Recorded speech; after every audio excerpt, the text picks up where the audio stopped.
I remember very clearly the moment when Mahler's music reached out and grabbed me. And that was, I was 13 years old. I was waiting at a friends of my parents' house for some reason or another. And they were very busy people. And they said, well, whatever, would you like to listen to some music? For example, do you know Das Lied von der Erde by Mahler? Which, of course, I did not. And they said, well, why don't you listen to the last movement? It's about 20 minutes and your parents should be here about then, so fine. And they put on this Abschied. And really, I divide my life between before I heard that recording, which was Ferrier and Walter, and after I heard it. The music made a stunning impression on me. It was as if it gave voice to all kinds of feelings that I had, that were part of my family, that were part of the whole connection that my family had to life in small villages in the Ukraine, and the whole kind of presence of Jewish music, both secular and sacred music in those villages, and the kind of pull of the different cultures. But when this whole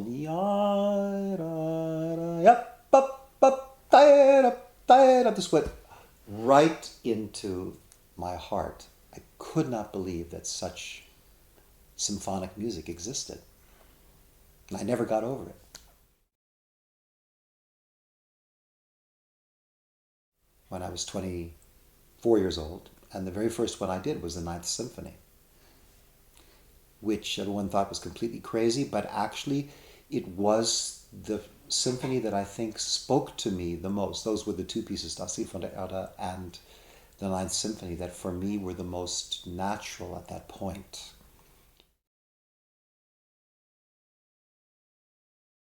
That's part of the big challenge of these Mahler pieces, that there are moments when things have to be really in a very rough character, like coming from one of these other genres. And it's a challenge for members of orchestras to be able to do that, because their training is to play everything as beautifully and as perfectly and nobly as is possible. And here Mahler is asking them from time to time to do something which is completely grotesque and way past the boundaries of what good taste are supposed to be. And that's exactly the thing that irritated performers of Mahler's day so much about his music, and still does irritate many of them. They say, well, but it's too many instructions. It's all these sforzandos and accents and this and that, einstellt, whatever, grell, these different things. And he's just asking for too much. He's just forcing us to do all of these things, many of which are against the way we really would like to play.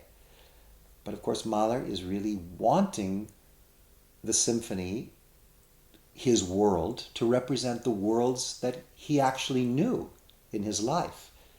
And his version of those worlds is now actually in the music. And that is the challenge, to make that as vivid as is possible, and at the same time have the big shape, which is so powerful in the pieces, emerge. And we know that he was close to suicide, or certainly in a very desperate place. And to write a piece like this is scary, I'm sure. We're so lucky that he completed it. And in the end, its message is in a way optimistic, in that he didn't kill himself, and that he would write a piece like this to say, this is something everybody is fearing. We all have these fears. We all have these observations of what is happening. This unstoppable force of aggression inside of the society that none of us seem to be able to control. So we have to know that if you have such feelings, you're not alone in having those feelings. That was a very generous impulse on his part to complete that. And In that symphony, there's also many aspects of a kind of gesture which is fundamental to him, which is to try very hard to do something, again and again, to try to achieve something, and then finally come to a point where he has no more solutions. He just gives up. And in the earlier symphonies, that's of course the moment when then finally the conclusion comes to him. So in the Second Symphony, the Grosse Appell and everything, it all kind of winds down, and only then, finally, in that Ruhigkeit, Schwachheit, from this Auferstehen emerges.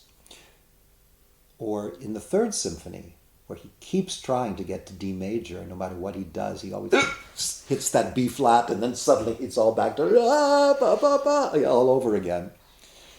And finally, the last time, it's like he's completely given up, and then you have this little flute, and then the piccolo, and only then, finally, comes the answer he's been looking for. But that same thing happens in the Fourth Symphony.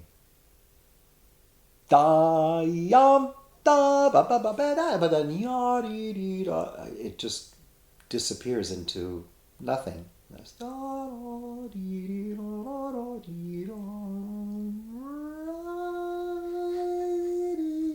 Then Ich bin der Welt, and that whole thing happens, which he quotes so often. And only then the Himmlisches Leben can start, when he's just said, okay, fine. No more. I can't do any more.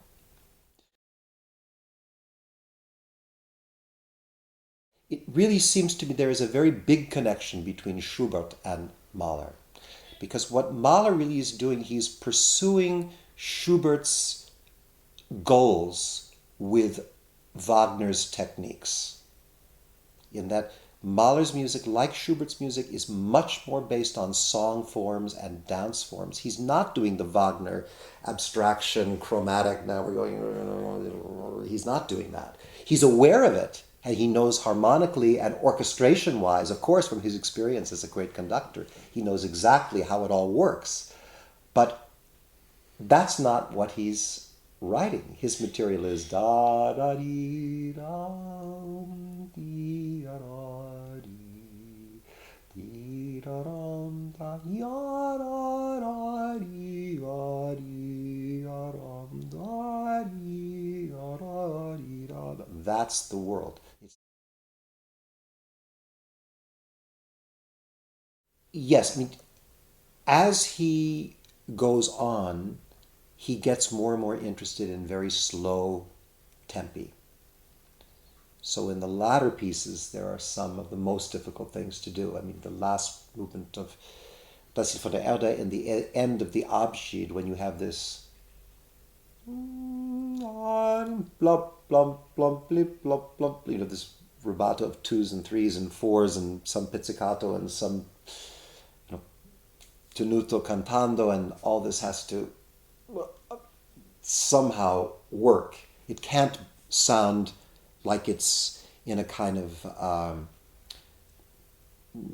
tempo gefängnis, or or it can't. It has to have a kind of flow and freedom, which is in this organized rubato. And of course, this is very influential on Berg, particularly.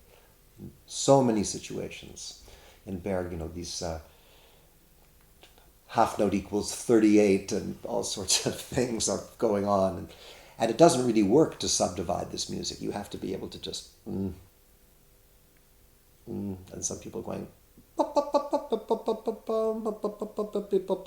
other people you have to be able to just get the big, very slow pulse. Particularly in the kind of relationships, tempo relationships between one section or another, I mostly found that when I did things which I felt were more exciting or more gutsy or more, giving me a chance to, inhabit my maestrodom, that I came ultimately to regret those things.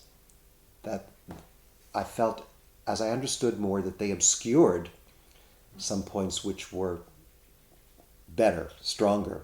I struggled, and my God, I've seen many of my colleagues struggle to figure out some way that this relates to this, and I think that really imprisons the music. I think the idea of that movement very much is discontinuity.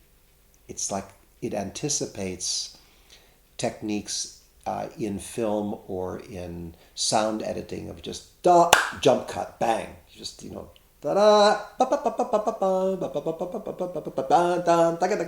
just it's like the more discontinuous it is, the better it works. And you discover actually that orchestras can learn and remember an exact place in tempo and a musical gesture.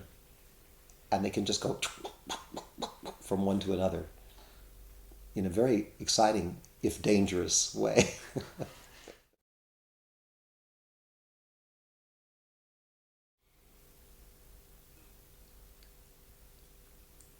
Mahler, I think, was one of those composers in the early 20th century who succeeded in making us appreciate the value of many different kinds of music and music making, of making us appreciate the sincerity of people who, at whatever level, are making music, to find a way to put this music together into a world, a single view of the world, and understand that there is a kind of shared spirit that all of this music making witnesses.